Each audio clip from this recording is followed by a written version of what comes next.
Lights camera action എന്ന് പറയുമ്പോൾ കൊച്ചില് act ചെയ്തപ്പോൾ തോന്നിയതും ഇപ്പൊ തോന്നുന്നതും തമ്മിൽ വ്യത്യാസമുണ്ട്? ആ സമയത്ത് എനിക്ക് ഒരു സീരിയസ്നെസ് ഉണ്ടായിരുന്നു. എനിക്കൊന്നും അറിയാൻ പാടില്ലായിരുന്നു. ഞാൻ ശാന്തപുട്ടത്തിന്റെ പടത്തിലാണ് ആദ്യമായിട്ട് അഭിനയിക്കാൻ പോകുന്നത്. എന്നാലും എന്നെ ഇന്ദ്രിയത്തിന്റെ ചെറുപ്പത്തിന് വേണ്ടി ഒരു പയ്യൻ വേണമെന്ന് പറഞ്ഞു. അപ്പോൾ കളർ അത്ര ഇല്ലെങ്കിലും നുണക്കുഴിയൊക്കെ വെച്ച് അഡ്ജസ്റ്റ് ചെയ്ത് നുണക്കുഴിയുള്ളൊരു പയ്യനെ വേണമെന്ന് പറഞ്ഞാൽ നോക്കിയത്. അപ്പൊ അങ്ങനെ എന്നെ വിളിച്ചു. ലാലങ്ങൾ പറഞ്ഞു ഇങ്ങനെ ഒരു എൻ്റെ പെങ്ങൾ കൊണ്ടൊന്ന് ചെയ്യിച്ചു നോക്ക്, അറിയില്ല അവൻ ചെയ്യുമോ എന്നൊക്കെ പറഞ്ഞു. ഞങ്ങൾ വീട്ടിൽ കുറെ കാര്യങ്ങളൊക്കെ ചെയ്യാറുണ്ടായിരുന്നു. ലാലങ്ങളൊക്കെ കേട്ട് കോമഡി ചെറിയ സാധനങ്ങളൊക്കെ വെറുതെ തമാശയൊക്കെ ചെയ്യുമായിരുന്നു. നമ്മളവിടെ ചെന്നു, എല്ലാ ദിവസങ്ങളും ചെയ്യിച്ചു നോക്കി, നമുക്ക് എന്നാൽ ലൊക്കേഷനിൽ കാണാൻ നോക്കാം എന്നൊക്കെ പറഞ്ഞിട്ട് അവിടെ വിട്ടു. നമ്മൾ ഷൂട്ടിങ് കാണാൻ പോയിണ്ടെന്നല്ലാണ്ട് ഇത് ഇത്രയും പേരുടെ മുമ്പിൽ നടുക്ക് കയറി നിന്നിട്ട് പെർഫോം ചെയ്യാൻ എങ്ങനെയാന്നുള്ള ആ ഒരു ടെക്നിക്ക് എങ്ങനെയാണെന്ന് അറിയില്ല. അവിടെ പോയി നിന്നു. ഫസ്റ്റ് ഡേ ഫുൾ മേക്കപ്പ് ഒക്കെ ഇട്ട് ചെറിയ ഒരു കുഞ്ഞ് ബനിയാനൊക്കെ ഇട്ടിരിക്കണം. അവിടെ പോയി ഒരു കുഞ്ഞ് മുണ്ട കൊടുത്തിട്ടുള്ള സാധനമാണ്. 8th സ്റ്റാൻഡേർഡിലെ പയ്യൻ കടലിന്റെ തീരത്തുള്ള ഷോട്ടാണ്. നമ്മളെല്ലാം റെഡിയായി നിൽക്കുന്നു.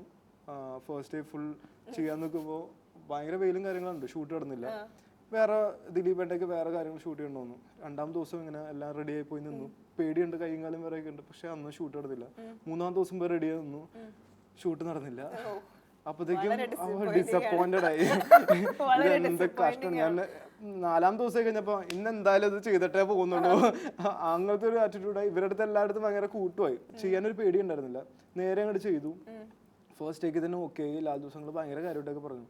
അപ്പോഴാണ് ഇത് നമ്മൾക്കും പറ്റുന്ന പണിയാണോ അപ്പോഴാണ് റിയലൈസ് ചെയ്തത്. പക്ഷെ ഇപ്പൊ അതൊക്കെ ആ ഒരു രീതിയിലുള്ള എടുക്കണം. കുറച്ചും കൂടി സീരിയസ് ആയിട്ട് ആണ് ഇപ്പൊ എടുക്കുന്നത്. അല്ല അത് പണ്ട് അബദ്ധത്തിൽ എങ്ങനെ പറ്റിപ്പോയ ഒരു സംഭവമാണ്. പക്ഷെ ഇപ്പൊ പറ്റിക്കുന്നതാണ്. കൊച്ചിലെ പിള്ളേര് പേടിക്കില്ല ക്യാമറ കാണുമ്പോ, പക്ഷെ അത് ഇവര് മുതിർന്ന് വരുമ്പം പേടിക്കും എന്ന് പറയും. ശരിയല്ല? അങ്ങനെ അല്ലെന്നേ. ഇപ്പൊ നമുക്ക് അറിവ് വരുംതോറും പേടി കൂടുന്നതാണ് സംഭവം. പക്ഷെ അതിന്റെ കൂടെ കോൺഫിഡൻസ് എന്ന സംഭവം ഉണ്ടല്ലോ. നമുക്ക് പരിചയമായി വരാൻ നേരത്ത് അതിന്റെ അടുത്തുള്ളൊരു പേടി കുറഞ്ഞു വരും. ഇപ്പൊ നിങ്ങൾക്ക് ചിലപ്പോൾ ആദ്യം ഒരു camera welcome to Star Jam എന്ന് പറയാൻ നേരത്ത് ചിലപ്പോ ഇത്രയും അത്യാവശ്യം ചിലപ്പോൾ കുറച്ച് പേടി ഉണ്ടാവും. പക്ഷെ 2 പ്രാവശ്യം കഴിയാൻ നേരത്ത് അതിന്റെ ഒരു മാറും. അപ്പൊ അതുപോലെ ആയിരിക്കും ചിലപ്പോൾ. അറ്റത്തൊന്നും എത്തിയിട്ടില്ല, എന്നാലും ഇങ്ങനെ എത്തിക്കൊണ്ടിരിക്കണോ. ഹലോ ഹലോ, ദിസ് ഇസ് ചിത്ര ആണോ? അതെ, ആരാണ്? ചിത്ര, ഞാൻ 12th പഠിക്കണ ആംബ്രോസ് ആണേ. അച്ഛനുണ്ടോ? ഒന്ന് കൊടുക്കൂ. ഹലോ, ജോസ് മാഷല്ലേ?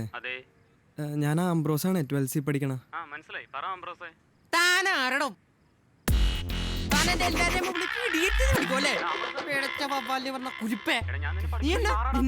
റോട്ടിൽ തടഞ്ഞു പടക്കം വെച്ച് പൊട്ടിക്കൂടാ. നിന്നെയൊക്കെ നാട്ടുകാർ തല്ലിക്കണോ ദിവസമില്ലേ? അന്ന് ഞാൻ സ്കൂളിൽ പോയി പടക്കം പൊട്ടിക്കൂടാ. ഹലോ, ഫ്രം ചാന്ത്പൊട്ട് ഇപ്പൊ തിരിച്ചു വന്നപ്പോൾ into the movie industry auditions കൊടുക്കേണ്ടി വന്നു എപ്പോഴേലും? അങ്ങനെ വലിയ കാര്യമായിട്ടുള്ള ഓഡിഷന് പോയിട്ട് വന്നിട്ടില്ല. ഒരു പടത്തിന് ഓഡിഷന് പോയിട്ടുണ്ട്. അതിന് അവര് എന്റെ സംഭവങ്ങൾ അവർക്ക് ഭയങ്കര ഇഷ്ടപ്പെട്ടിട്ടുണ്ടായിരുന്നു. പക്ഷെ ഞാൻ ആ സമയത്ത് ഭയങ്കര ചെറുതായിരുന്നു. അപ്പോൾ സെക്കൻഡ് ഷോ എന്നുള്ള പടത്തിന് ഇവൻ സണ്ണിയുടെ ക്യാരക്ടർ എന്നല്ല, വേറെ അതിനകത്ത് എന്തോ ഒരു ക്യാരക്ടർ ഉണ്ട്. ഇതിനു വേണ്ടി അവരെന്നെ വിളിച്ചു, ഒന്ന് ചെയ്തു നോക്കാമോ? ഞാൻ എന്താ ചെയ്തു നോക്കാലോ, സിമ്പിൾ അല്ലേ. അത് ചെയ്തു. അവർക്ക് പെർഫോമൻസ് ഇഷ്ടപ്പെട്ടു. അത് അതിനകത്ത് ചെയ്യാൻ പറ്റില്ല. പക്ഷെ ഓഡിഷൻ ബാക്കി എനിക്ക് വന്നിട്ടില്ല. കാരണം ഇപ്പൊ ഈ ഓരോ പടങ്ങളിൽ നമ്മൾ സ്റ്റാൻഡേർഡ് ഏത് രീതിയിലുള്ള സാധനം വേണ്ടത്, സ്റ്റാൻഡേർഡ് വിട്ട് അഭിനയിച്ചുകൊണ്ട് എന്തെങ്കിലും കുഞ്ഞു സാധനങ്ങൾ അവിടെ ഇവിടെ ഒക്കെ ചെയ്തിട്ടുണ്ട്. കാരണം ഓഡിഷൻ വന്നിട്ടില്ല. എന്നെ മിക്കവാറും ചെയ്യുന്നത് ഒരു പടത്തിന്റെ കഴിയാൻ നേരത്തെ എൻ്റെ അസോസിയേറ്റ്സ് ആരെങ്കിലും ഇഷ്ടപ്പെടണമെങ്കിൽ അവരുടെ പടങ്ങളായിരിക്കും പിന്നെ ഞാൻ പോയി ചെയ്തേക്കുന്നത്.